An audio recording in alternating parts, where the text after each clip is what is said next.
Quando a gente fala de alergia, poxa, quantas pessoas sofrem com alergia, né? Sabe que sentiu ali um perfume estranho, ai meu Deus, já vai me dar aquela alergia. Levei picada, não sei o que, ela vai me dar aquele monte de bolinha. Será que isso acontece no verão? A gente sabe que aumenta e muito, porque os mosquitinhos estão aí, todos, né, para assustar, para nos infernizar, não é verdade? Eu recebo mais uma vez, que é formada em especialização em alergia e imunologia, a doutora Karen Vanessa Mayumi Miyagi. Falei certo? Opa! Seja bem-vinda. Prazer tê-la aqui mais uma vez. Muito legal, a doutora esteve aqui no programa, foi uma pauta super bacana. E quando a gente fala aí de sistema imunológico e dessas reações alérgicas que as pessoas têm, olha, aparece em cada história, a gente fala assim, meu Deus, vamos tirar as dúvidas pra gente prevenir e pra gente saber o que fazer no momento que acontece, né, doutora? Com certeza, Carol. A gente separou um vídeo muito interessante, que eu achei, assim, bem bacana, que tem a cara, inclusive, desse período, porque no verão os mosquitos estão aí em todo lugar, né, doutora? Sim, o calor e a umidade favorecem a proliferação dos insetos, incluindo os pernilongos, os mosquitos. Menina, pernilongo, o que tem de pernilongo na brinquedoteca lá do nenê, coitado, os meninos saem tudo picadinho, as crianças sofrem muito também, né? Isso que a gente estava até comentando fora do ar. Dizem que pernilongo só voa até o 4º andar, mas a gente mora no 6º e tá cheio. Acho que são alpinistas, né? É verdade. E eles voam, então. Então eles chegam, né? Olha, mas não sabia dessa informação que era até o 4º andar, não. Bom, acho que isso é mais ou menos, é mais ou menos isso. Olha, a gente tem muito cuidado. Mas as regiões mais baixas, realmente, eles tendem a ter mais picadas, principalmente na parte mais baixa do corpo. Por isso que os pequenos também sofrem tanto, né? Entendi. Mas tem algum motivo de... É que eles tendem a sobrevoar mais baixo mesmo. Então por isso eles ficam... As partes mais baixas, pernas, os pés e as crianças que são menores. Que legal! Que assim, que legal não, né? Mas que interessante saber disso. Então o ideal é passar, de repente...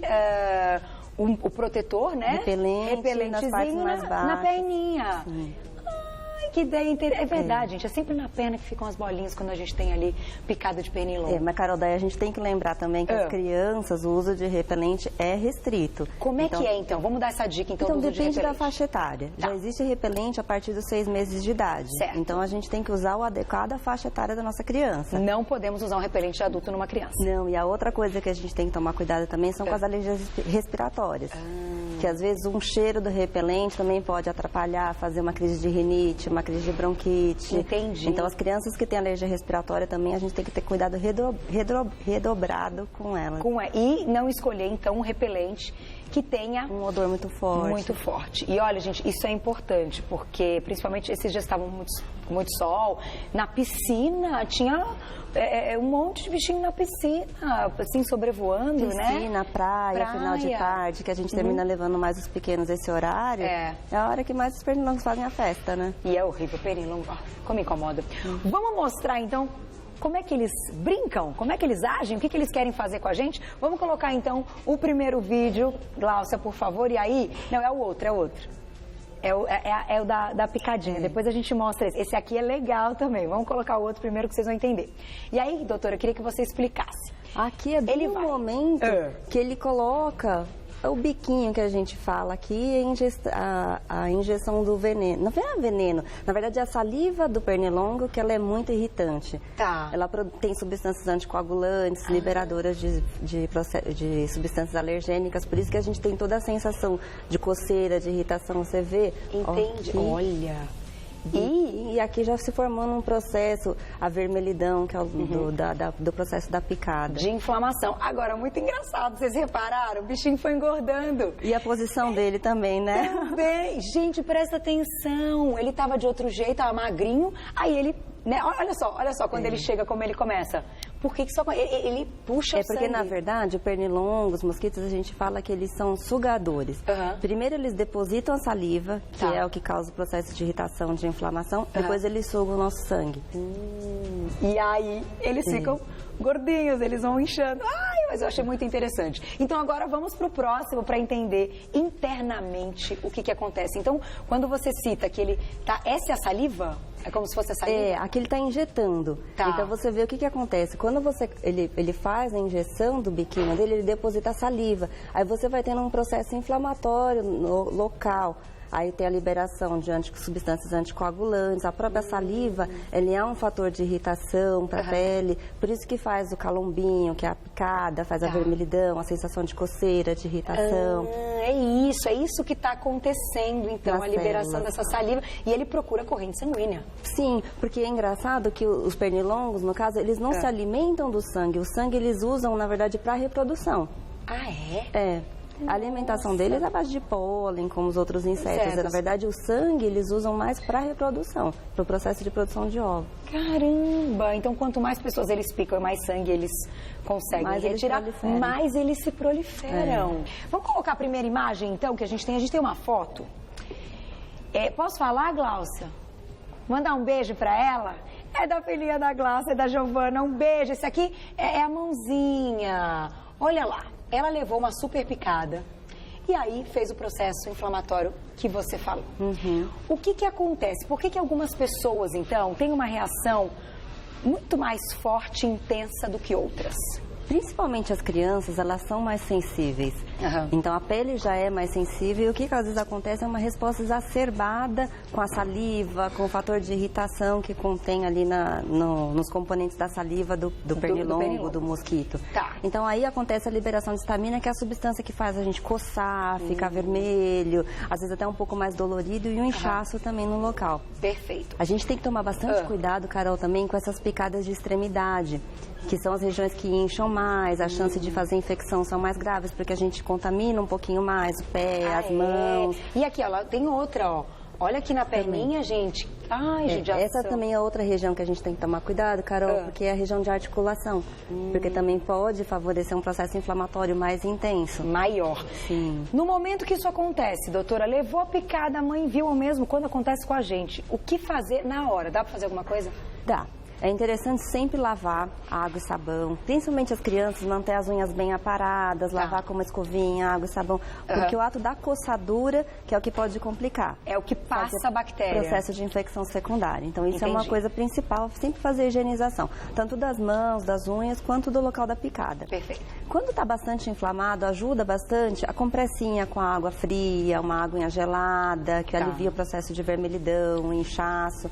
Também podem ser necessários uso de pomadas com corticóide, uso de antialérgico por boca, aí depende da intensidade da lesão. E aí é melhor conversar, claro, procurar o médico. Um especialista, ou com o pediatra, no caso da criança, ou com o alergologista. Para ter a orientação nesse caso. Até saber o que fazer, né, numa situação assim. Porque o que acontece também, deixa eu colocar uma perguntinha aqui, mas eu já faço a minha, vamos colocar então.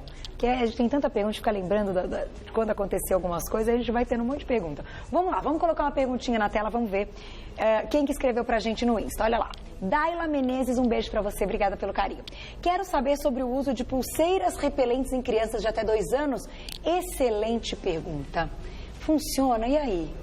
Então, Carol, a gente tem que ver bem direitinho por conta da faixa etária. A maioria delas são liberadas a partir dos 2 anos de idade. E as pulseiras, elas funcionam à base de cheiro.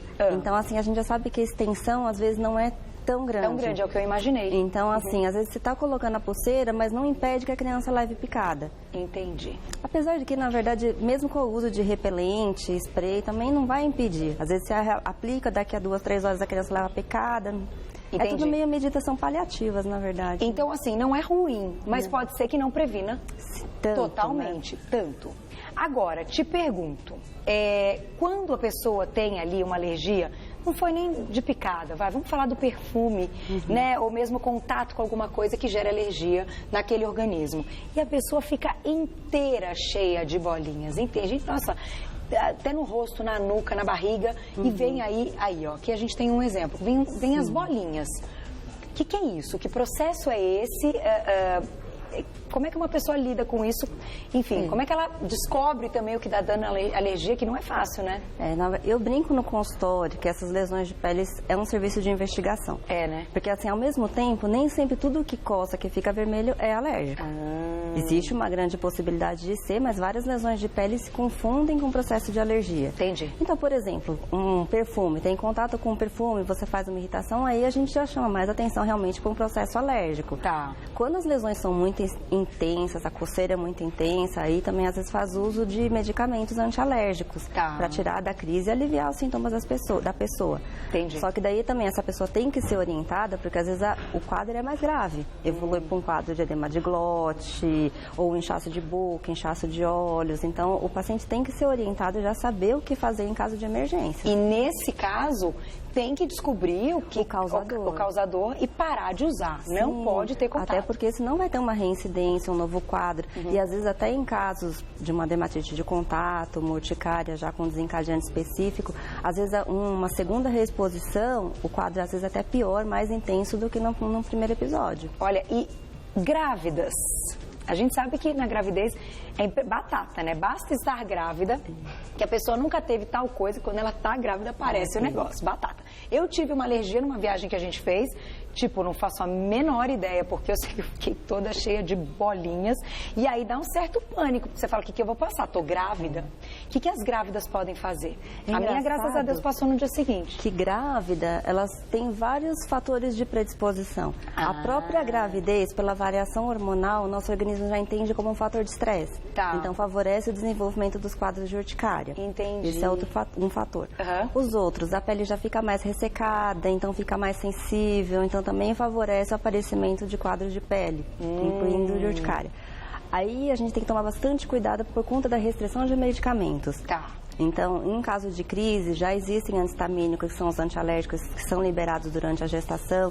Então, a paciente também tem que ser orientada, porque realmente é o que você falou. A gente não pode tomar qualquer medicação, principalmente por conta do bebê. E a pessoa, então, que já teve antes da gravidez, sabe que pode aparecer na gravidez, já conversar com o médico e, de repente, ter até em casa, né, com a orientação para poder usar. Que tipo de medicação que pode usar. Porque, às vezes, até medicações que a gente usa enquanto não está gestante, quando descobre que está grávida, a gente tem que trocar a medicação. Não, gente, e não só a medicação, às vezes até um creme, né? Tem um monte de coisa para corrente sanguínea que a gente tem que estar atento, né? É verdade. Então, eu quis perguntar das gravidinhas, que eu sei que tem muita gravidinha assistindo a gente. Se acontecer, então, comigo aconteceu, a doutora já explicou. Então, o nosso corpo fica realmente mais sensível para isso. Vamos ver quem mandou perguntinha. Thaís, um beijo para você. Recentemente, viajei para Recife e voltei com as pernas cheias de manchas por causa dos mosquitos. O que posso usar para retirá-las? Então, assim, terrível, né? Fica a bolinha lá, né? As manchas cicatriciais, elas são complicadas, viu, Carol? Porque, assim, às vezes demora meses para a pele voltar à coloração normal. O que eu posso orientar, Thaís, é que ela tem que usar muito protetor solar. Protetor solar para a pele ir normalizando, a coloração da pele. E, em alguns casos mais importantes, até as dermatos utilizam para fazer peeling, para tentar deixar a pele homogênea novamente. Olha que interessante, porque, nossa, quem vai para lugares que estão muito quentes, realmente ficam ali, aí toma o sol, e o sol e às vezes piora ainda mais a mancha, né? Então, meninas, muito cuidado, passar muito protetor solar e procurar o dermatologista para ver se é possível fazer alguma coisa, algum procedimento, né? Vamos colocar mais uma perguntinha na tela, então. As meninas aí que se assustam com o aparecimento das bolinhas. Nossa, eu vejo assim, quando aparece, já fico enlouquecida. Patrícia, um beijo pra você. Ouvi dizer que existe uma vacina para quem tem alergia à picada de inseto. É verdade? Boa pergunta. É verdade, Patrícia. Primeiro de tudo, precisa ser feito o diagnóstico. Se a pessoa realmente é alérgica à picada do inseto ou não. Porque às vezes pode ser só uma reação de hipersensibilidade. A pessoa tem a pele um pouco mais sensível. Fazendo o diagnóstico, a pessoa realmente é alérgica, a gente pode fazer uso da imunoterapia, que é a terapia para o veneno, a picada de inseto. E aí são ou injeções subcutâneas ou sublingual, dependendo de cada caso. Sendo que seja diagnosticada essa alergia. Sim. A Glaucia já cantou aqui que ela já teve que tomar, que dói pra caramba. Dói, doutora? Que dói. Ela não é tão dolorida. O problema, na verdade, é que o tratamento é um pouco prolongado. Às vezes são questões de anos que precisa usar a medicação, ou subcutânea, ou sublingual. Então, ele é lento, mas é bastante eficaz, porque assim você diminui bastante a sintomatologia. Não impede que a pessoa leve a picada, mas os sintomas da picada são bem menos intensos do que antes da imunoterapia. Olha, então bacana saber disso para as pessoas que têm aí. E isso para qualquer alergia. Sim, para alergia à picada de insetos. Para as outras alergias Ainda tem para outros rinite, recursos. para asma também existe o tratamento com imunoterapia, mas aí específica para esse tipo de alérgeno, para pó, ácaro de poeira. Então, cada imunoterapia é específica para cada tipo de alergia. Olha, que legal saber disso, não tinha nem ideia. Agora, a Glaucia perguntou uma coisa importante também. A gente mostrou aqui as fotinhos da Giovana, da filha dela. Ela teve que tomar antibiótico para melhorar esse quadro inflamatório. Então, nesse caso, então já não era mais inflamatório, era de infecção, né? Como é que a gente, enfim, que casos a gente tem que entrar com antibiótico? É quando você tem um processo de infecção secundária, porque na verdade a picada em si é um processo inflamatório, alérgico. Só que aí que a gente estava conversando, às vezes principalmente criança, o processo de infecção é mais fácil porque a gente coça, a nossa unha é contaminada, então leva bactérias. Então assim, quando você percebe que tem um processo mais intenso, tá muito vermelho, ou tá liberando secreção, ou faz uma ferida aberta mesmo com escoriação, aí sim é o caso de às vezes precisa entrar com antibiótico. Entendi, aí às vezes via oral e também às vezes tem pessoas que fazem até febre pelo processo de infecção de pele, não só o processo local, às vezes você tem sintomas sistêmicos. Perigoso, né? Com certeza. Tem que estar atento. Agora, para fechar, doutora, uma pergunta. Quando a gente fala dos repelentes, quando a gente passa o repelente, ele protege o quê? Por que então a gente pode dizer, estou preparado para encarar os mosquitos, estou cheia de repelente, eles não vão me pegar? Mais ou menos, né, Carol? Porque assim, até no próprio rótulo eles instruem que é sempre de preferência do pescoço para baixo, tem uma certa distância para aplicar o repelente. Sim. Então é mais pelo cheiro que termina afastando os pernilongos. Entendi. Só que a gente precisa reaplicar. Também tem pessoas que às vezes passam uma vez e já acha que está protegido o dia inteiro. E não é funciona assim. bem assim. Então não é que ele vai picar e ele vai morrer porque tem um contato lá no repelente que mata o mosquito. É porque afasta. Pelo cheiro, termina afastando. Entendi. Aí tem também os repelentes de tomada, que a gente usa bastante também no nosso meio. Que também pelo odor, ele afasta e mata também os pernilongos. E tem agora já novo, um repelente que é por ultrassom, que não é por liberação de cheiro. Olha. Que emite um som, uma faixa que só os pernilongos ouvem e afasta. Que legal! Isso também é interessante. Só que também a restrição é pelo espaço.